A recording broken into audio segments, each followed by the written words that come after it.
Sa paniniwala ko, kailangan.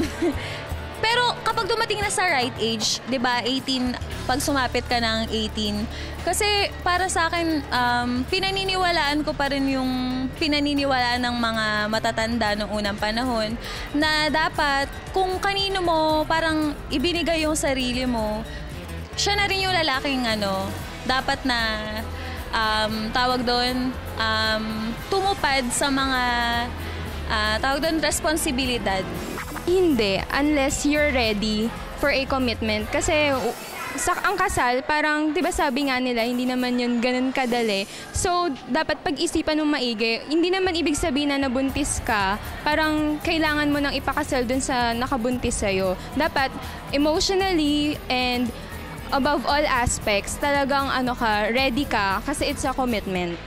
Oo, kailangan ng kasal. Parang pag nabuntis ka ng maaga, parang pag nasa right age ka na, syempre kailangan yung kasal kasi yung pong pangailangan ng isang bata, syempre alalahanin mo yung magiging anak mo. Ang pangailangan ng isang bata ay magkaroon ng isang buong pamilya na may nanay at tatay. Pangit naman po kung live-in lang, di ba? As much as possible hindi. Kung hindi naman, kasi di ba parang masyadong sagrado yung kasal.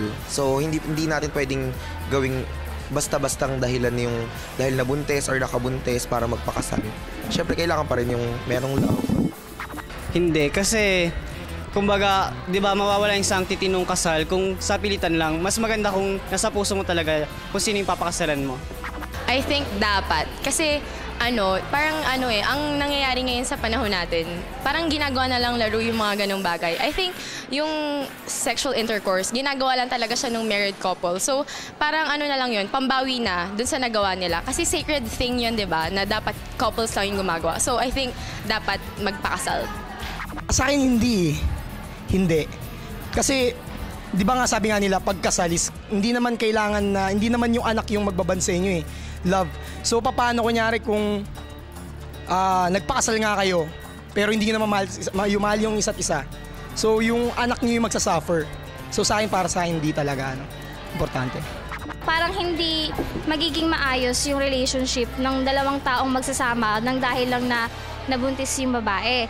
So, kung ikakasal lang sila para doon, siguradong hindi magiging masaya or maliit lang yung posibilidad na maging masaya silang dalawa. Kayo, ano sa inyo?